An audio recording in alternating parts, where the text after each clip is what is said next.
Ada sebuah fenomena kesehatan yang saat ini menurut saya ada yang janggal menurut saya.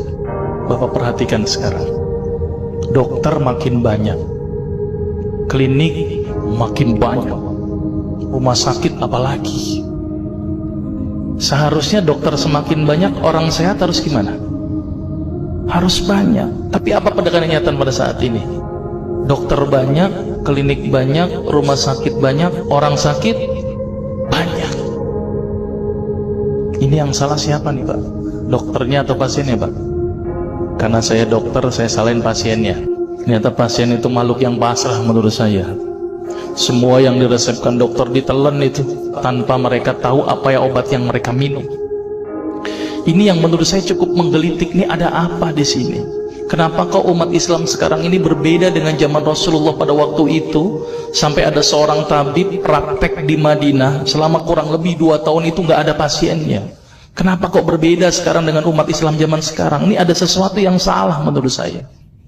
Kita nggak usah jauh-jauh masalah kesehatan, masalah keseharian kita saja. Itu ternyata sudah terjadi perbedaan yang luar biasa yang berhubungan dengan masalah kesehatan. Contoh, saya contohkan. Makan sehari berapa kali? 3 kali ya, katanya 3 kali. Padahal nih, ada yang mengatakan bahwa makan sebelum lapar, berhenti sebelum kenyang. Berapa kali berarti? Tidak 3 kali, terserah perut. Jadi patokan 3 kali sebenarnya dalam Islam itu tidak ada sebenarnya. Ada sesuatu yang aneh. Maka itu saya sempat berpikir, ini jangan-jangan ini ada sebuah kesalahan dalam diri saya. Maka itu saya setelah lulus dokter, saya melanjutkan kuliah lagi, tapi tidak ngambil spesialis gitu ya. Jadi saya ngambil kuliah lagi jurusan tafsir hadis gitu ya. Ketika belajar hadis itu banyak sesuatu yang menurut saya luar biasa yang tidak pernah dikupas. Ya, ilmu kesehatan yang luar biasa tetapi tidak pernah dikupas.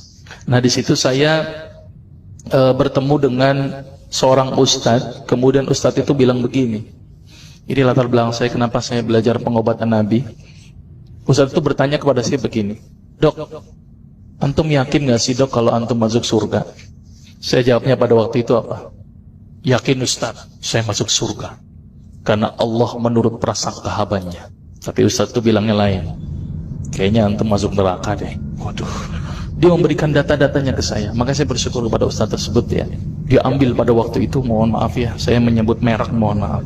Lihat dong, Lovenox, obat yang dipakai untuk mengencerkan darah. Biasanya diberikan pada penderita penyakit jantung, stroke dan gangguan bekuan darah. Di situ tertuliskan kata apa? Porsin origi. Ada yang tahu porsin? Porsin itu isinya Pak, babi Pak. Saya bilang, waduh, berarti dok kalau antum resepin porsin satu pasien, antum telan itu obatnya. Kira-kira ibadah orang tersebut diterima nggak sama Allah? Siapa yang dipersalahkan nanti? Diambil obat yang kedua, Actrapid. Apa itu? Insulin. Tulisannya apa? Human insulin. Jadi diambil dari manusia yang telah meninggal, diambil pankreasnya, insulinnya, yang menderita penyakit kanker pankreas, dibuatlah obat. Berarti dokter sudah menyuntikkan manusia ke dalam manusia. Diambil obat namanya analsik. Apa itu analsik? Obat untuk pusing. Ini di kalangan dokter sering resepin ini.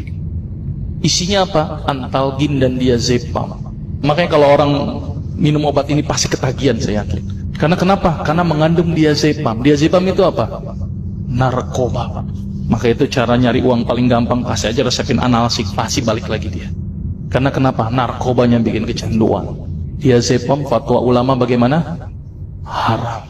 Diambil lagi obat batuk, kodein. Maka itu kita minum obat batuk langsung hilang batuknya karena kodein. Kodein ini ternyata derivat dari narkoba. Berarti dokter sudah resepin narkoba. Diambil semua obat sirup di depan saya, lihat dok, ada nggak yang tidak mengandung alkohol? Semuanya mengandung alkohol. Sampai saya pikir, Masya Allah, berapa ribu pasien yang telah saya resepkan obat-obatan haram tersebut. Ini yang menjadi kegelisahan saya Pak. Terus kemudian saya melihat ada sesuatu yang salah. Kenapa? Karena agama Islam tidak dipelajari secara benar. Banyak umat Islam saat ini belajar akidah, belajar akhlak, belajar fikih. Tapi lihat, pernahkah umat Islam di sini belajar masalah kesehatan Islam? Sedikit sekali. Kajian-kajian tentang kedokteran Islam hampir tidak ada. Makanya tidak heran sekarang umat Islam yang notabene hebat menurut saya katanya, tapi ternyata banyak yang sakit karena dilupakan aspek ini.